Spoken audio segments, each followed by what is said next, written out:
Hello, kumusta mga kaokit? Andito na naman po tayo. Ipapakita ko sa inyo yung style ko paano po maggawa po ng puluhan.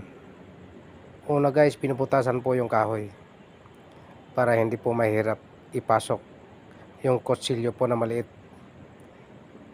Pagkatapos guys, lalagyan po yan ng glue. Ayan, yung 888 na glue po. Madikit po yan. Yan po yung nilalagay ko.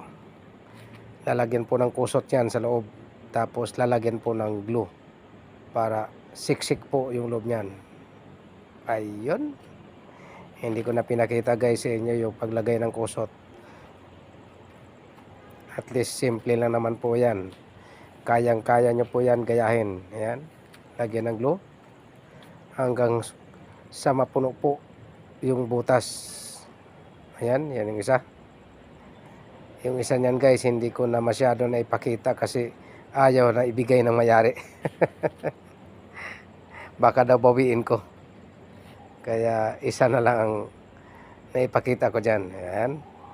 Kukortehan po natin yung puluhan niya para hindi po magkamali. Ayun. Ganyan lang po kasimple. Pagkatapos yan guys, uukitin po natin. Pero hindi ko na rin pinakita kasi ganun din naman yan. Susundan nyo lang naman yung drawing na yan. Kasama na rin po yung sukloban yan. Ginawan ko na rin po. Yung isa hindi ko na naipakita kasi tinago na kagad ng kasama ko. Baka daw bawiin ko. Ayan. At ayan na guys, yung isa. Yan po yung ginagamit ko pang ukit para hindi po mahirap. Ayun. Gawa po yan sa bearing.